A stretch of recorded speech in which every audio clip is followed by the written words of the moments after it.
Your final exam study guide review, going over most of the questions here. First off, again, the Constitution is the supreme law of the land. One of the things that we struggle on here is amending the Constitution, the biggest one that happens most often. 2/3 of both houses of Congress propose the amendment. 3/4 of all state legislatures approve of it. The framers were scared of a strong central or national government. That's why they went with the Articles of Confederation first, which failed, but then created the Constitution. Direct democracy, citizens make decisions and create the laws. We're the representative. We elect people to do that for us. There's a couple key terms, key terms there for you. Categorical and block grants is something we get confused.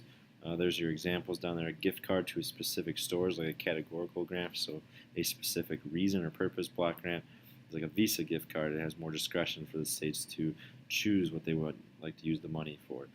Great Compromise created two houses, one based on population, the other equal. Executive and judicial branch made the small and large states happy. Your Federalist Papers, 10 about factions, 51 about separation of powers. There's some advantages and disadvantages of federalism. Devolution, passing down the powers to the state.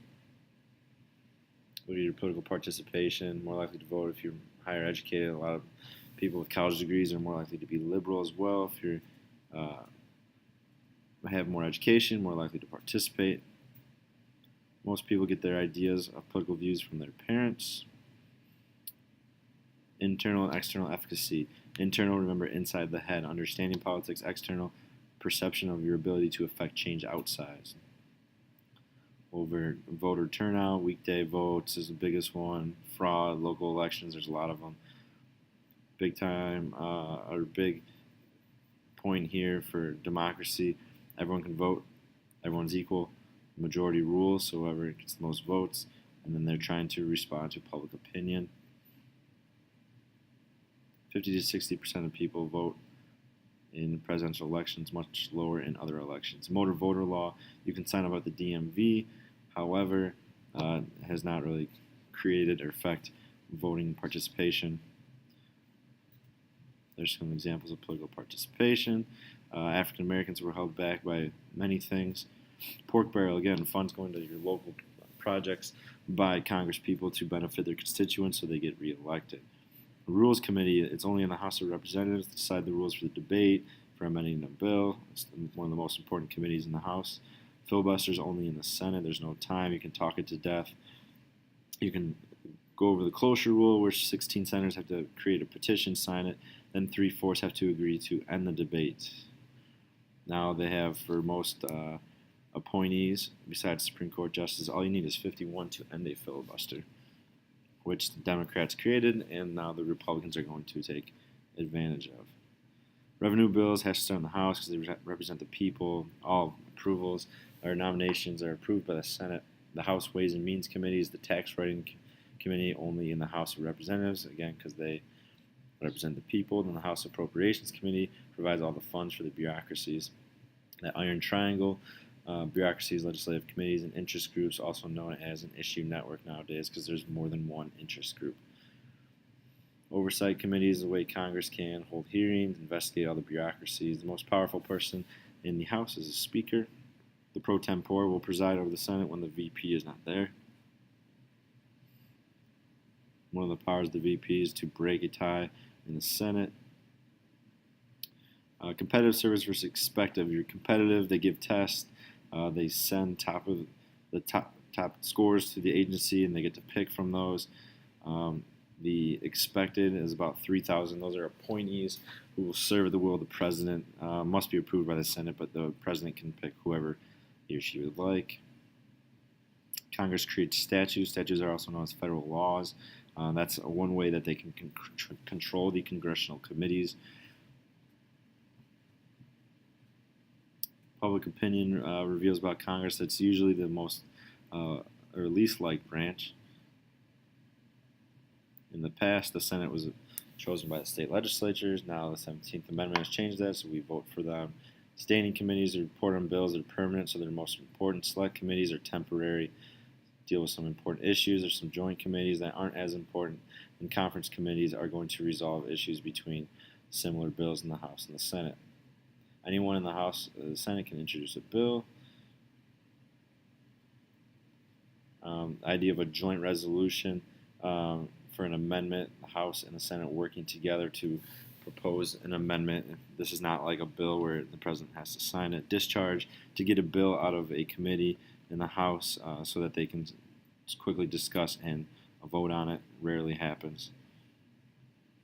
Okay, differences between the House and the Senate. Senate majority and minority leaders are the ones that set up the scheduling for bills.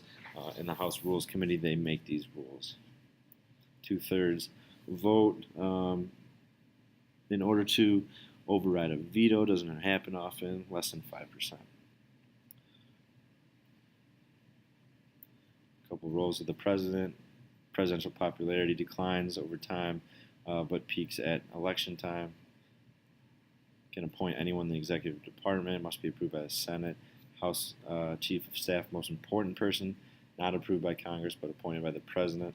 Again, 2 ways the president can veto. You can veto a message or a pocket veto, meaning leave the bill there when Congress adjourns. Line item vetoes are unconstitutional. Your pocket veto, if Congress adjourns, again, for the session, and it's less than 10 days, it becomes dead. Signing statement, sometimes the president can approve of something, but kind of show or tell the executive branch how this bill should be executed. 25th Amendment addresses presidential succession. We talked a lot about the War Powers Act. The president must notify within 48 hours, consult with Congress. Conflicts are limited to 60 days unless Congress takes action. Can order withdrawal, can extend the troops. Also, they control the funding. Informal, formal powers. Some informal powers set budget agendas. Formal, making Supreme Court appointments. Cabinet members are the head of the executive department, see over the department, again appointed by the president. Judicial review, they look at executive and legislative decisions, determining whether or not they're constitutional. Marbury versus Madison kind of helped set this up with the idea of judicial review. Term for a federal judge is life. Checks of power on federal courts. Confirmation by Congress, the Senate again. Writ of cert is what is written to see if the case should be accepted by the Supreme Court. Lawyers will write briefs. They only need 4 judges to consider it to actually be heard by the Supreme Court. Different opinions here. We'll go with your majority opinion first, is the winning side. If someone agrees with the winning side, that's your concurring opinion. One or more justices agree, but for different reasons. If they disagree, then they write the dissenting opinion. Different ways to rule on the Constitution: activism, new constitutional grounds, interpreting the Constitution based on their own ideas and views, versus restraint, which is original intent. What did the framers mean when they wrote the Constitution? Congress creates the federal courts. More people are declaring independence and unlikely to join political parties these days. Again, the role of primaries in the election process. There's open and closed. Primaries are the way to select the one candidate from each party that they can run in the general election. Open, you can go to the polls and you can choose Republican or Democrat and vote in that one primary. Closed, you must be registered with a party. House incumbents, 90% incumbency rate for re-election. Again, you are more Democrat or more liberal, or you are more conservative, more Republican in the primary elections, and then you have to reach the moderate voters in the general election. PACs, in order to be a PAC, you have to have at least 50 members. You have to give to 5 federal candidates $5,000. 527 gets around some of these things, does not strictly endorse a candidate. It's not regulated by the FEC. Ethics and Government Act of 78 tried to prevent bribery. Must disclose income that the president is getting. No solicitation of funds. Again, this also deals with the revolving door. People leaving government positions to work in interest groups and vice versa. AP News Reporting tries to be nonpartisan, tries to be an outlet for all world events. The media is the gatekeeper, scorekeeper, watchdog. They decide what to report. They tell people about ratings, polls, results, any government corruption. Most media members are liberal. Deficit versus debt. Deficit occurs when the government in one year spends more money. It takes in for taxes. Usually happens every year. The debt is the total deficit from the first presidency down to the present. The Federal Reserve Board, they are determining interest rates, regulating the amount of money in banks, and determine how much they need to have, and determine how many government securities will be bought and sold.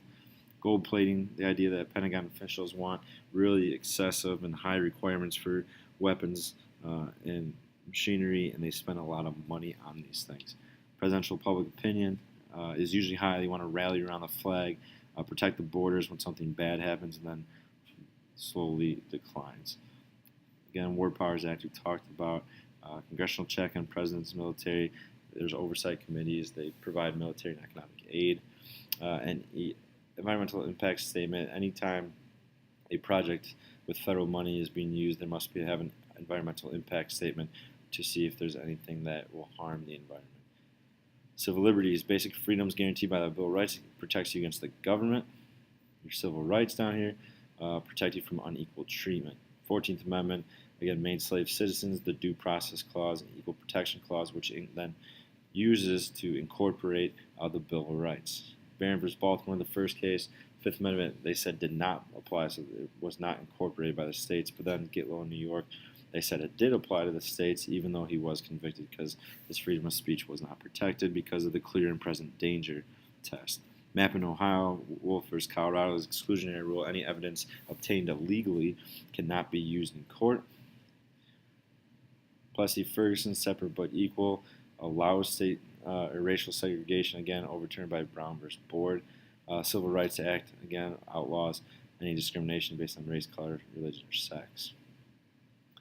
For free speech, they protect use of offensive words, burning things like symbolic speech, wearing things for freedom of speech as well, and you can contribute money, which is a freedom of speech, so that's what helps in campaign finance.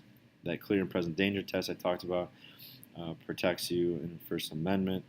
Is there an imminent danger? If there is, then you no longer have a freedom of speech. Tinker v. Des Moines, armband, students protected freedom of speech. Due process, states must respect all legal rights that are owed to a person. Gideon v. Wainwright, the idea that you have to have a lawyer provided to you if you can't afford one. Free exercise clause is religion. Can't prevent you from exercising the establishment clause. A state or government cannot create a religion. That is your quick overview of the final exam study guide.